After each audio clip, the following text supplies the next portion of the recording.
పోతన భాగవతము వామనావతారం.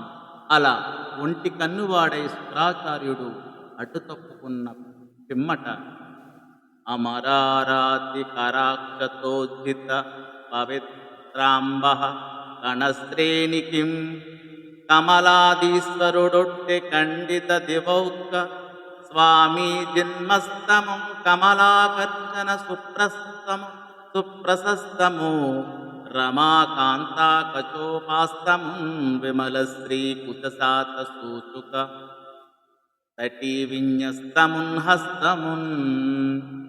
ఆటంకం లేకుండా దైవ విద్వేషి బలిచక్రవర్తి చేతిలోని అక్షింతలతో పవిత్రమైనటువంటి జలంధార పూశాడు. పవిత్రమైన నీటి బిందువులకు ఆ లక్ష్మీపతి వామనుడు తన చెయ్యి ఒడ్డాడు.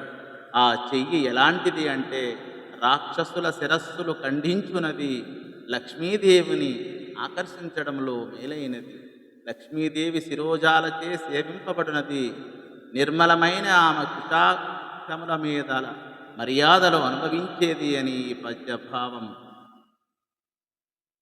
మునిజన నియమాధారను జనితాసుర యువతి జలకనధారన్ ధనుచేంద్ర నిరాధారను వనజాక్షుడు కొనియ బలి వివర్జితరన్.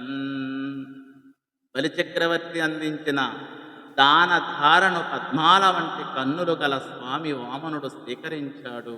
ఆ జలధార మునుల నియమాలకు ఆధారమైనది. రాక్షస స్త్రీలను కన్నీటి పాలు చేసేది, రాక్షస రాజులను నిరాధారులుగా మార్చేది అని ఈ పద్యభావము. ధన్యవాదము.